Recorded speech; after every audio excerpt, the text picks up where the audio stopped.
cover long because they know the pressure is going to come.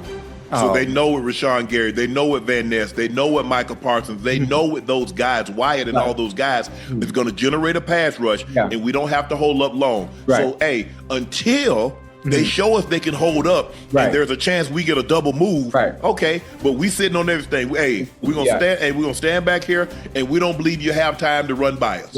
So if you run by us, hey, the coach is gonna say that's on me. So you'll have to back up and gonna play them. Have to play them a little bit more honestly. But when you got that kind of relentless pressure, and the only thing that really saved them a lot tonight because Jayden Daniels does have legs because they were coming. He did not have a whole lot of time to throw the football. And once you neutralize that run, now you've made the Commanders one-dimensional. Once you make a team to one-dimensional, now they're at your mercy because guess what? We already know you can't run it when you want to.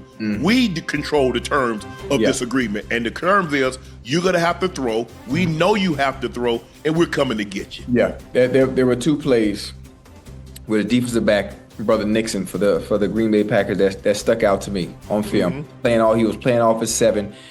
He did his 3-step read. He's not even looking at He's not even looking at the receiver. Receiver's coming off full speed. His eyes locked in on Jayden Daniels.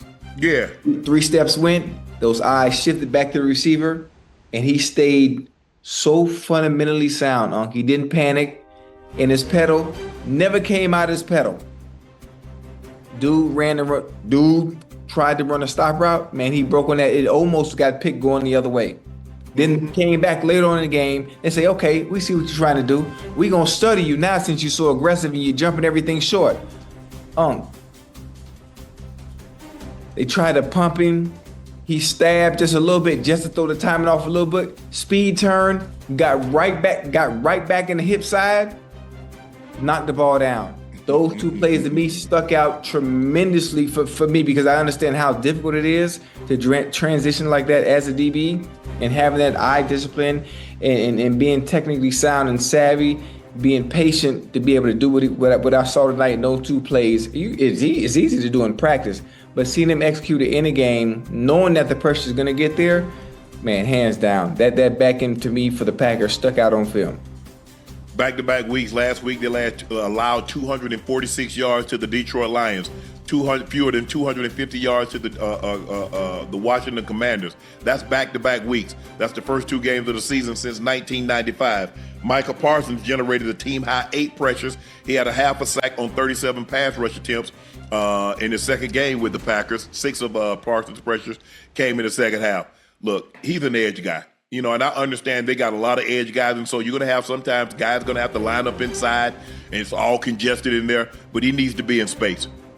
So he can use that quickness. He can use that ability to move and bend those edges. I saw the thing they were showing like DT at a 40-degree angle, Micah Parsons at a 42-degree angle. Both can bend the edges.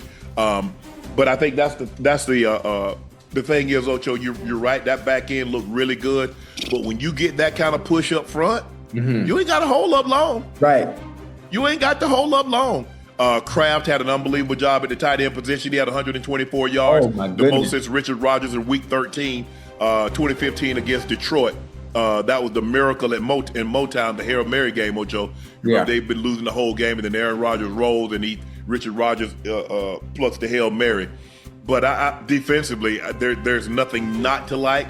Look, Jordan Love, he was late on one throw. He should have had another touchdown early in the ball game. He was just late. To Matthew Golden, the one to Matthew Golden. That was 86, and it allowed the DB to recover. Yep. I don't know why he put that much air up on it. He looked like he tried to touch it instead of just let it go. Just let it go. Ain't nobody over there, bro. Just go ahead and throw that. And then he had another one. He put too much on it because Golden had split the seams. And he probably should have used a little a shorter club. He had too much club. You know what? Just in comparison, Matthew Golden runs a 4.4, right? And I look at that play. And this is where I say where I think Tyreek Hill is so special. I didn't mean to bring up Tyreek, but a play like that, a ball like that, where Tyreek is in that position where he's split that safety in that corner, he makes that catch and runs. Yeah, but that's the difference between. I mean, people runs like right up under that ball. But that's the difference between 4.2 and 4.4, though. Yeah, you're right. He's gonna run up under that. Right. But there's a good chance if he hitches, Tyreek's gonna outrun it. Oh yeah, absolutely. So the thing is, maybe in a situation like that, you can't take the hitch. Yeah. You just got to basically when you just let it go. Yeah. Because Tyreek with a free release. Yeah. Oh Tyreek's gonna outrun that. It was free. Nah. I mean, because the thing is, you got to make Tyreek drop step. You got to make him do something. You can't just let the man have a free release like he running 100 meters, just free go. He gone. Boy, you really asking for trouble. Yeah, but you had to be really impressed with the Packers. Look, I'm not overly concerned against Washington. That was a buzzsaw. That was a short week, and that's no excuse.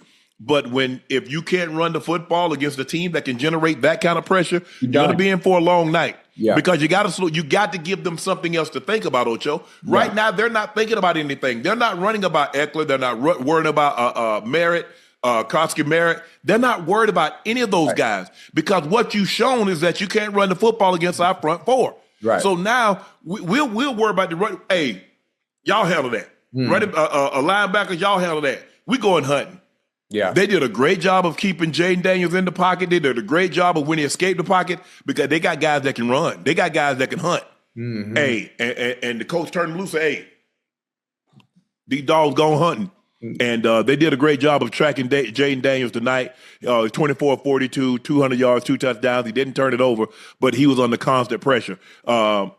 Michael Parsons had 8 pressures alone. Yeah, they sacked him 4 times, so they probably pressured him another, probably 12, 13 times tonight.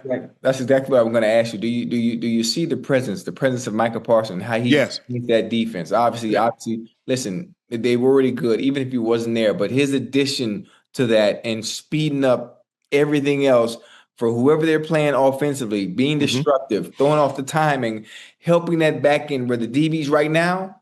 But they looking like they looking like Hall of Famers out there now. Yeah, looking like Hall of Famers, where it seems as if they are making all the plays.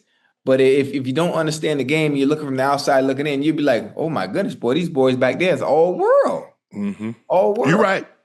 But you can do that, Ocho. Yeah. You look at the secondary when you had Reggie was in Philly. You look at those guys, all those guys that went, because you had Reggie, you had Clyde Simmons, you had rest his soul, Jerome Brown. Yeah. Look at what you had. So EA and them back there, they didn't have to hold up long. No.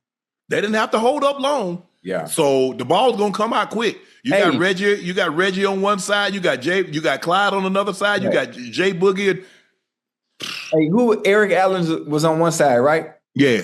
You remember who was on the other side of Eric Allen, or do you remember? It was the defense. Let me see if I can remember. They were Reggie, Clyde, Jerome Brown, Byron Evans, Seth Joyner, EA, Muddy Waters. I can't off the top of my head, Ocho. I can't remember at all. I can see Eric Allen with that 21 on clear as day. Clear as day.